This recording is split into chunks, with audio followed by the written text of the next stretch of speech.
Italy's Salerno Beach, September 13th, 1943. Captain Charles Shunstrom is witnessing something no commander should ever see. His men dying because they can't communicate. 30 yards forward, a lieutenant crouches behind stone, trapped by German MG-42 machine gun fire. His handheld SCR-536 radio screams with static as he desperately attempts to reach the artillery battalion just 1 mile away. That antenna, all 3 feet of it, might as well be waving at ghosts. The hills between them swallow every signal. Nothing gets through. In desperation, the lieutenant rises, searching for better reception. The MG-42 answers. He falls. The radio dies with him. 20 minutes pass like 20 hours. When the chaos settles, Shunstrom counts 47 casualties. 47 soldiers who might have lived if just one fire mission had connected. This wasn't unique to Salerno. Every beachhead, every push, every clash across Europe told the same brutal story. The numbers paint a nightmare. Signal Corps data reveals that 6 out of every 10 infantry radios were failing when soldiers needed them most. Drowned by water, blocked by landscape, or simply too weak to reach their targets. 4 months at Anzio in early 1944 saw communication breakdowns help kill 7,000. Allied troops in a grinding stalemate. Soldiers marched into battle, already knowing support might never hear their calls. The culprit? That SCR-536 Hendy-Talkie distributed to every platoon since 1941. 5 pounds, pocket-sized, 1 mile maximum reach under ideal circumstances. Reality cut that to 300 yards across uneven ground. 300 yards, separating survival from massacre, coordinated firepower from complete isolation. The military desperately needed something better. They'd needed it for 3 years already. What Shunstrom couldn't know, what nobody in those foxholes understood yet, was that someone had already cracked the code. A 34-year-old Connecticut radio engineer had solved it back in 1940, using a specific frequency range. The same frequency range Army Signal Corps had explicitly banned. They'd labeled it experimental, unstable, completely unfit for battlefield use. His commanders declared frequency modulation would never survive combat conditions. Testing it, they said, violated regulations. His name was Daniel Edward Noble, and his forbidden frequency experiment was about to revolutionize warfare. The portable radio crisis didn't start at Pearl Harbor. By 1940, the U.S. Army was still running amplitude modulation, AM radio, for every handheld communication device. Same technology playing music in American automobiles. Same system that had been military standard since the First World War. AM was established, dependable, universal. Everyone understood it. It was also catastrophically bad for combat. AM signals fell victim to interference from every direction imaginable. Thunderstorms wiped it out. Vehicle ignition created walls of static. Enemy jamming required nothing more than broadcasting noise on matching frequencies. Worse yet, AM signals degraded unpredictably across distance. A radio rated for 1 mile might perform flawlessly at half that distance on Tuesday and completely fail on Wednesday. Atmospheric pressure, terrain features, solar radiation all played their part. In wartime, that unreliability meant body bags. Military leadership recognized the need for infantry portable radios. September 1940 brought a Signal Corps contract to Galvin Manufacturing Company, the business that would become Motorola, to engineer a handheld transceiver. Requirements were specific: 5 pounds maximum, 1 mile minimum range, amplitude modulation technology, operating between 3.5 and 6 megahertz. Galvin produced the SCR-536 in 1941.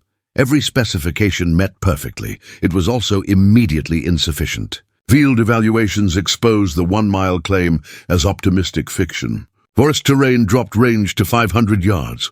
Urban environments reduced it to 300. Water sometimes extended it to 3 miles. Performance varied maddeningly. Infantry commanders were begging for alternatives.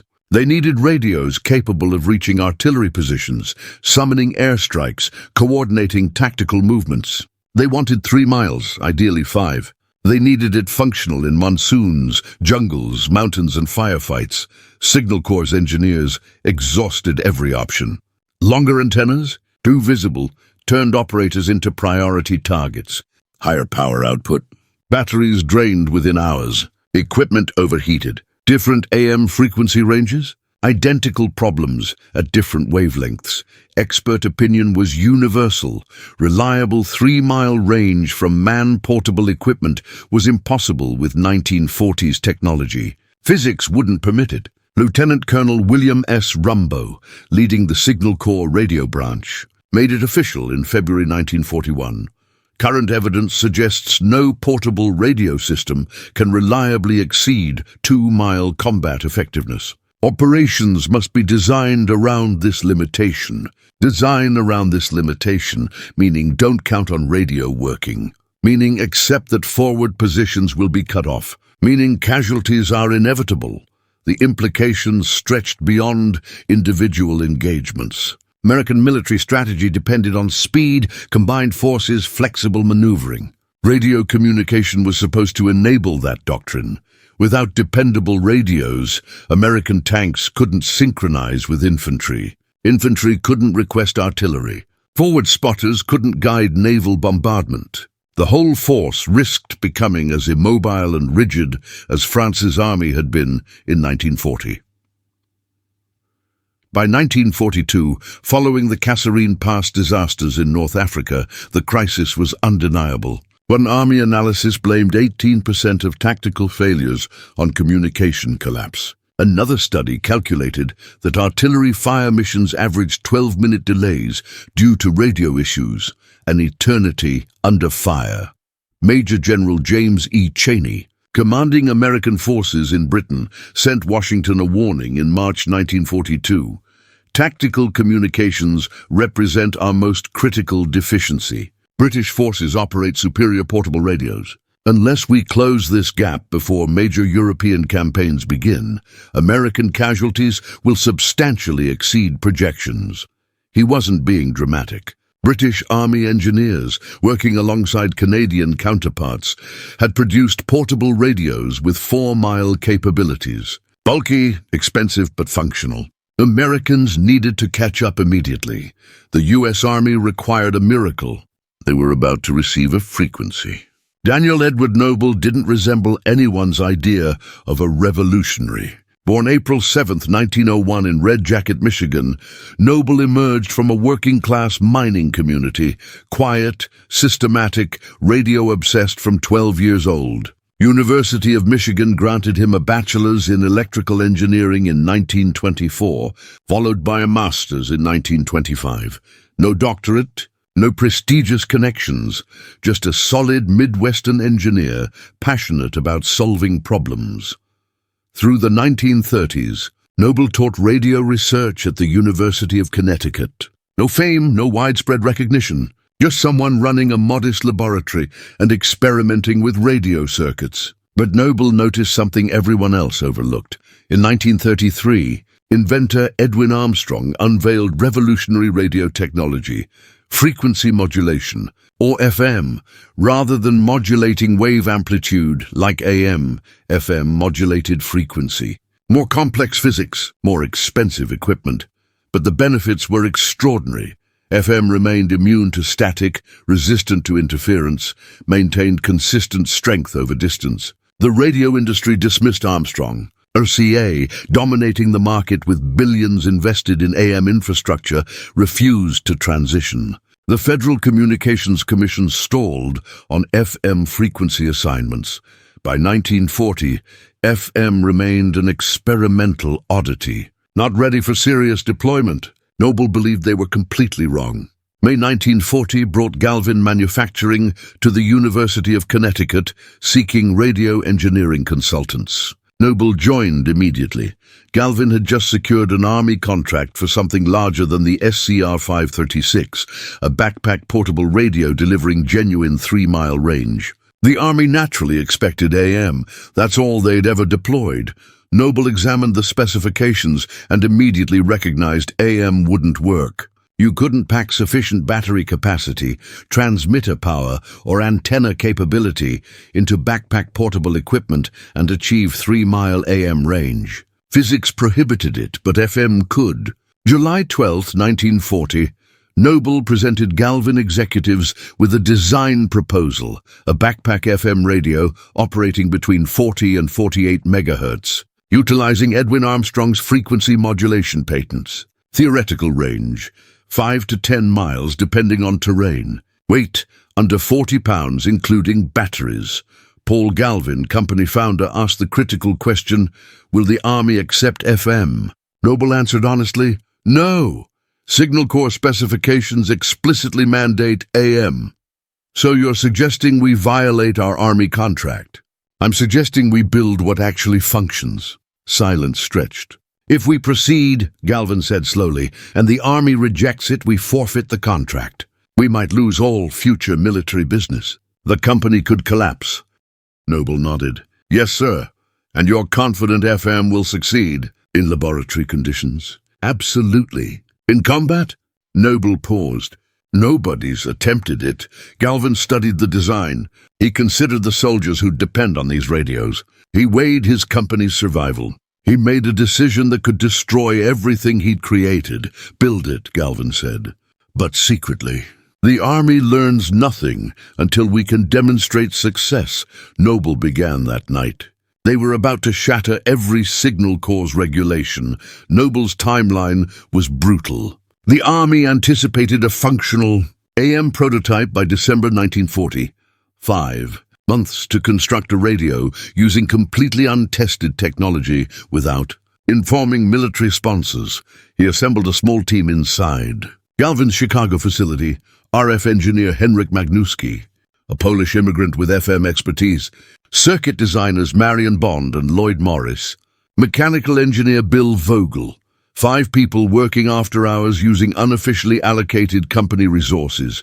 Internally, Project 103. Officially, non-existent. The technical obstacles were massive. FM radios required frequency-stable oscillators, circuits generating precise radio waves. In 1940, that meant individually selecting quartz crystals, testing each across temperature extremes from Arctic conditions to desert heat. Magnuski tested over 300 crystals to identify 40 functional ones. Noble hand-designed transmitter circuits, calculating component values, using slide rules and instinct. No computer modeling, no digital testing tools. Every design choice represented educated guesswork, supported by theoretical physics. October 1940 brought a prototype. Crude. A tangle of vacuum tubes, resistors, and hand-wound coils mounted on wood framing. 42 pounds with batteries. Frequency tuning controlled by a rotating dial offering 40 discrete channels between 40 and 48 megahertz. They tested October 24, 1940, in a vacant Chicago lot. Noble operated the first unit. Magnuski took the second and drove away. 1 mile, radio performed flawlessly. Crystal clear voice, zero static, no fading. 2 miles, still perfect. 3 miles, 4 miles. At 5 miles through light rain across moderate terrain, signal finally weakened, but remained understandable. They'd just accomplished what U.S. Army Signal Corps declared impossible. Now the difficult part, informing the Army they'd ignored contract specifications. November 8, 1940. Noble requested a meeting with Lieutenant Colonel Rumbo at Fort Monmouth, New Jersey, Army Signal Corps headquarters. He didn't explain his demonstration. Just said Galvin had made progress on the portable radio project. Rumbo expected an AM prototype. He wasn't prepared for what followed. Noble's team arrived with 2 FM prototypes. Rumbo examined them, frowning. These aren't operating in the 3 to 6 megahertz band specified by contract. No, sir, Noble responded. They're FM, operating at 40 megahertz. Rumbo's face flushed. Frequency modulation. We explicitly specified AM. FM is experimental. It's not approved for military applications. You violated contract terms. Yes, sir. Would you like to witness it function? That's not the... Sir, Noble interrupted quietly. I can deliver 5-mile range, reliable in any conditions. That's what you requested. That's what I built. Rumbo stared. FM is prohibited for military communications. Then modify the regulation, Noble said, because this radio is going to preserve thousands of lives. The room fell silent. Rumbo picked up the prototype. Show me, he said. The demonstration occurred November 12, 1940, at Fort Monmouth's testing grounds. Lieutenant Colonel Rumbo assembled 15 Signal Corps officers, engineers, and civilian contractors. Skepticism ran high. Most had studied Edwin Armstrong's FM research. They grasped the theory. They also knew FM equipment was costly, temperamental, and unproven in field conditions. Using it for military communications seemed reckless. Noble's team positioned 2 radios. One remained at Fort Monmouth Communications Center. The second loaded into a Signal Corps truck. Colonel Rumbo assigned Lieutenant James Peterson to drive the predetermined test route through New Jersey pine forest. Terrain infamous for blocking radio signals. 1,000 hours. Peterson departed. At 1 mile, he transmitted back. Crystal clear. No static, no fading. The assembled officers nodded. The SCR 536 could manage that distance on favorable days. 2 miles, still clear. Officers began paying attention. 3 miles, perfect communication. The SCR 536 would be failing now. Several officers took notes. 4 miles. Peterson was behind 2 hills in dense forest. Signal remained strong. Someone muttered, "That's impossible." 5 miles. Peterson's voice came through as if standing nearby. "I'm at the highway intersection. Signal strength is excellent. No atmospheric interference. Over."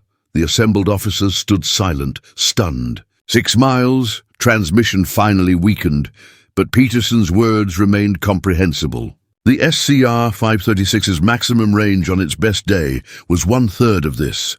Rumbo keyed the microphone. Lieutenant Peterson returned to base. Test concluded. He turned toward Noble. "You've just demonstrated radio performance exceeding anything in current military inventory. You also violated contract specifications, used unauthorized frequencies, and built equipment without proper military testing protocols." Noble remained silent. "That," Rumbo continued slowly, "is the most impressive insubordination I've ever witnessed." Another officer interrupted. "Major Frank Stoner, head of radio development. Colonel, respectfully, we can't adopt this. FM is unproven technology. We'd need to rewrite all Signal Corps radio doctrine, retrain every operator, establish new frequency allocations. The logistics alone would require years." Engineer Robert King added, "The British are already developing improved AM radios. We should invest in incremental improvements to proven technology, not gamble on experimental systems." The room erupted. Half the officers argued for immediate FM adoption. The other half cited regulations, logistics problems, cost overruns, training requirements. Someone noted Galvin's FM radio cost triple the AM alternative. Someone else argued saving lives justified any expense. Voices overlapped. Accusations flew. Major Stoner actually pounded the table. "We cannot stake American lives on unproven civilian technology." Rumbo let them argue 5 minutes. Then he raised his hand. Immediate silence. "Mr. Noble," Rumbo said, "what frequency range does your radio cover?" 40 to 48 megahertz, sir. 40 discrete channels. Can enemy forces jam those frequencies? Noble considered. "They could, sir. But FM is substantially more jam-resistant than AM. They'd need to know our exact channel frequencies and transmit significantly more power than our receivers can handle. Compared to AM jamming, it's considerably more difficult. What's the failure rate in testing?" "Less than 2%. Most failures are battery-related, not radio electronics. How many can you produce monthly?" "Current capacity is approximately 50 units monthly. With expanded manufacturing, possibly 300. Rumbo surveyed his assembled staff. "Gentlemen, I'm going to ask a simple question. If you were an infantry lieutenant advancing under fire, would you prefer a radio functioning 300 yards half the time, or a radio functioning 3 miles every time?" Nobody answered. "Major Stoner, draft a recommendation to General Signal Officer Mobornia." I'm requesting authorization to proceed with FM development under modified contract. Mr. Noble, your team has unofficial approval to continue development. Official approval will follow pending field testing. Stoner's jaw dropped. Sir, this violates procurement regulations. I know what it violates, Rumbo snapped. I also know what it saves. We're not losing this war because we followed the rulebook. This was the moment that transformed military communications forever. One engineer refused to accept impossible. One colonel possessed the courage to break rules to preserve lives. If this story resonates with you, if you believe innovation demands risk, hit that subscribe button, because what happens next is even more extraordinary. This radio is about to go to war. Signal Corps approved the FM radio project January 15, 1941. They designated it SCR 300, Signal Corps Radio Model 300. Production began immediately but slowly. FM technology was new, expensive, difficult to manufacture at scale. Each radio required 18 vacuum tubes, each individually tested. Each crystal oscillator required individual calibration. Galvin Manufacturing hired additional engineers, expanded factory space, trained assembly workers in techniques that hadn't existed 6 months earlier. By December 1941, when Pearl Harbor brought America into war, only 150 SCR 300 radios existed, still experimental, still unproven in combat. The Army issued them cautiously to select units, rangers, paratroopers, reconnaissance teams, units requiring communications reliability over standardization. The first combat test happened August 7, 1942, Guadalcanal, Solomon Islands. Lieutenant Colonel Evans Carlson led the 2nd Marine Raider Battalion in jungle warfare against entrenched Japanese forces. His unit carried 3 SCR 300 radios issued experimentally 2 weeks before deployment. Marine doctrine normally relied on runners carrying messages, often taking 30 minutes or more in jungle terrain. Radio communications had been nearly impossible. The SCR 536 wouldn't penetrate dense vegetation. August 23, 1942. Carlson's unit was pinned by Japanese machine guns near the Tanaru River. His forward observer, Lieutenant Robert Nofer, was 2.3 miles from friendly artillery positions, separated by dense jungle and 3 ridgelines, terrain that completely blocked AM radio signals. Nofer activated his SCR 300. Fire mission, coordinates 154782, enemy machine gun positions. Danger close, over. The response came immediately. Roger, fire mission acknowledged.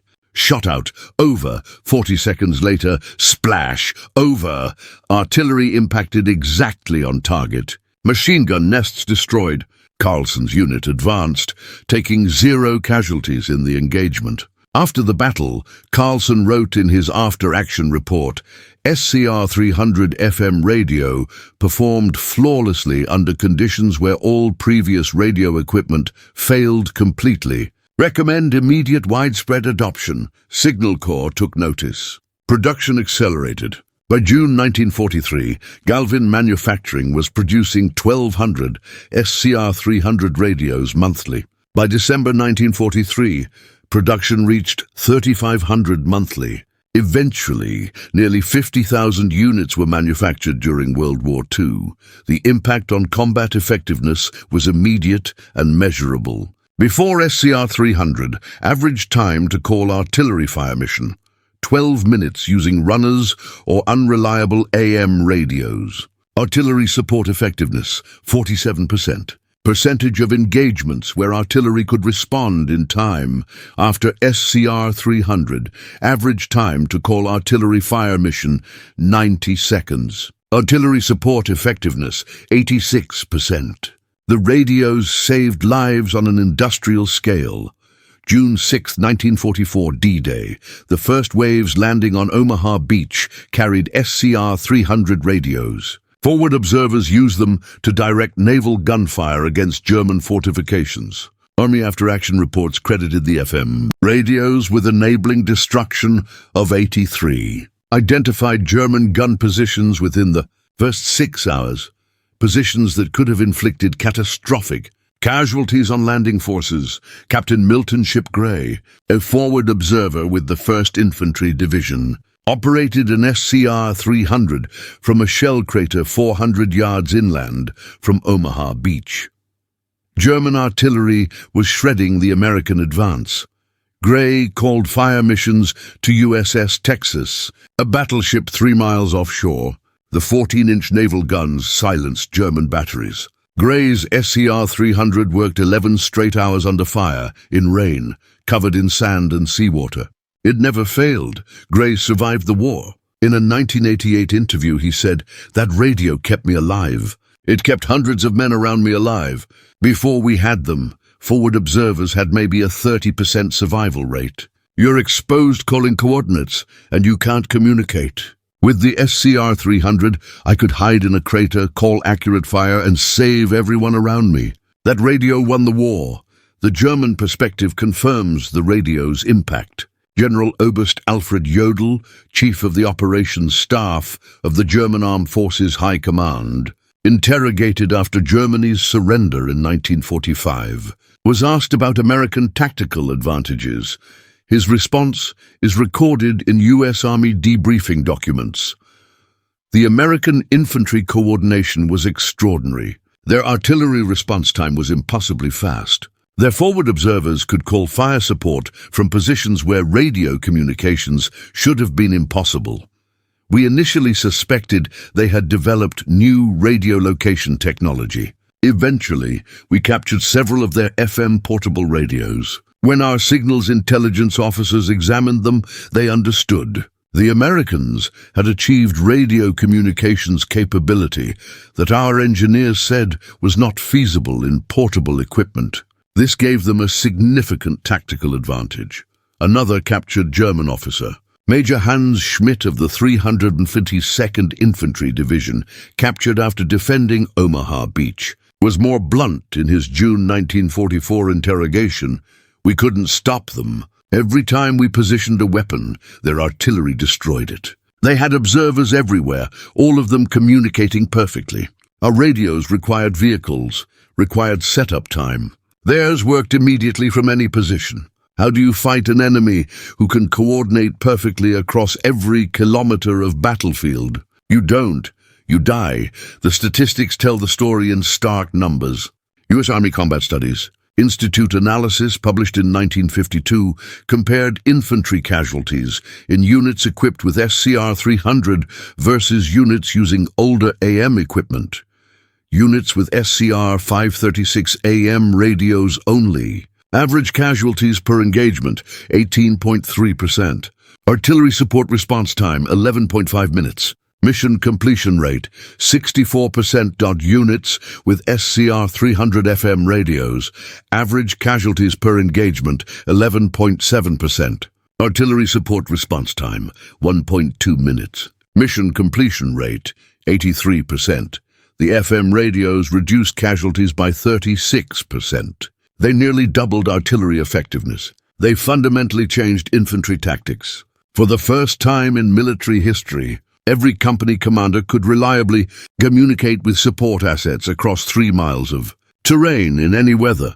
Pentagon estimates compiled in 1946 concluded that the SCR-300 FM radio directly saved approximately 17,000 American lives during World War II by enabling faster artillery response, better coordination, and reduced communication failures. 17,000 soldiers who came home because one engineer refused to accept impossible. One radio, 17,000 lives. That's the power of innovation when people have the courage to challenge conventional wisdom.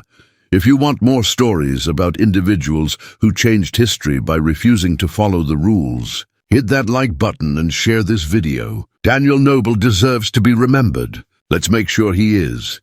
The U.S. Army awarded Daniel Edward Noble the Medal for Merit on November 15, 1945, the highest civilian decoration for wartime service. The citation reads, "For exceptionally meritorious conduct in the performance of outstanding services to the United States, Mr. Noble's development of frequency modulation, portable radio equipment, provided Allied forces with communications capabilities that significantly enhanced tactical effectiveness and saved numerous lives. General Dwight D. Eisenhower, in his post-war memoir, Crusade in Europe, published in 1948, writes, "Among the many technological advantages Allied forces enjoyed, portable FM radio communications were perhaps the most operationally significant. They enabled coordination and responsiveness that enemy forces could not match. Noble never sought publicity. When newspaper reporters attempted interviews after the war, he declined. When radio historians wanted to feature him in books about communications technology, he referred them to the Galvin manufacturing team. When the Institute of Radio Engineers offered him awards, he accepted quietly and donated prize money to engineering scholarships. He spent the rest of his career at Motorola, Galvin's new name after 1947. He became Vice President of Research, then Executive Vice President. He developed mobile radio systems for police departments. He pioneered early cellular telephone concepts. He held over 75 patents. He mentored generations of engineers. He died January 23, 1980 in Lake Forest, Illinois, at age 78. The New York Times ran a 6-paragraph obituary focusing mainly on his cellular telephone work. His World War II contributions were mentioned in one sentence. Most of his neighbors never knew he'd invented anything. In 2000, Motorola established the Dan Noble Fellows Program, honoring exceptional engineers within the company. In 2006, the Institute of Electrical and Electronics Engineers posthumously awarded Noble the Edison Medal for pioneering contributions to frequency modulation mobile communications. The SCR-300 radio Daniel Edward Noble helped bring to life now sits in places of honor. Behind glass at the Smithsonian National Museum of American History, arranged among artifacts at the National World War II Museum in New Orleans, and preserved in the Fort Gordon Signal Corps Museum in Georgia. Visitors can peer at its dials, imagine hands fumbling for knobs in the dark, and trace the worn leather strap where a forward observer once slung his lifeline to the world. Those exhibits are not mere relics. They are proof that an idea, born in a small laboratory, argued about in smoky offices, and smuggled into service against the advice of regulations, reached into combat and kept men alive. The frequency modulation technology Noble championed did more than win a few tactical engagements. It rewired how soldiers, first responders, and entire societies communicated. Every modern tactical military radio traces its lineage to FM, or to the digital descendants that stand on FM's shoulders today. The pulse of battlefield coordination, the whispered correction that turns an errant salvo into a bull's-eye, the call for medical evacuation that saves a life. These are all carried over principles Noble fought to prove. What began as experimental in 1940 is now foundational. And that first choice of the 40 to 48 megahertz band has itself become a living legacy. That spectrum is today largely allocated to public safety communications. Police radios, firefighters' channels, and emergency medical services around the world now live where Noble once insisted a radio signal could be trusted.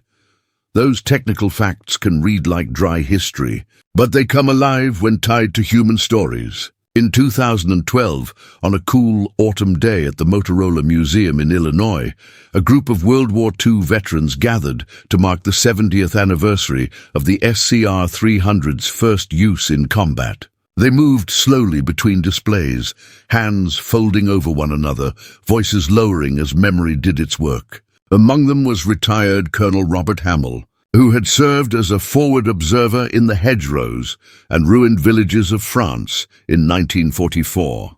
He wore the slow, candid authority of a man who had seen too much and who still counted each surviving comrade like a private ledger of luck. When the museum recorded his recollection that day, Hamill's voice carried something like astonishment and gratitude braided together.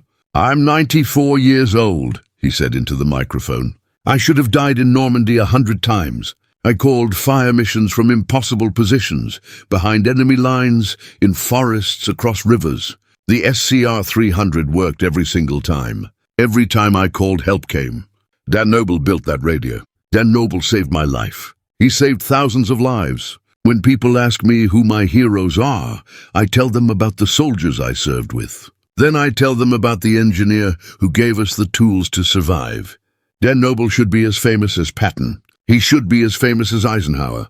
He changed the war. Those are not idle words. They are a veteran's accounting of how technology alters fate. A forward observer's life is measured in seconds, the time from spotting to dialing to directing metal downrange. For Hamill, those seconds reliably ended with help.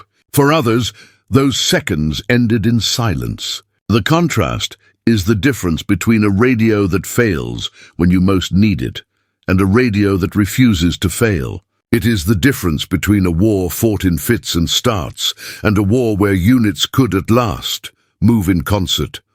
Noble never sought parades or statues. He was the sort of engineer who preferred the lab bench to limelight, and he measured success by whether a circuit sang true, not by whether his name appeared in newspapers. Yet his quiet defiance, ignoring a rigid specification, betting on sound physics over received doctrine, became the fulcrum for a larger truth. Innovation often demands the courage to be inconvenient. History remembers generals and campaigns because their names are tied to movement and policy.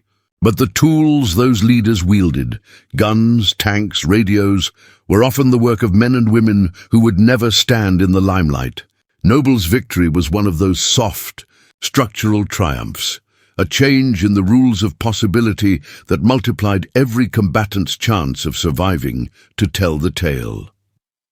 The SCR-300 did not, by itself, end the war. No single device does that. Battles are won by countless converging forces: strategy, logistics, morale, weather, chance. But the SCR-300 saved the men who fought those battles. It shortened the span between a call for help and the help's arrival. It turned moments of desperate isolation into moments of connection. It reduced the chaos of the front line to an ordered conversation.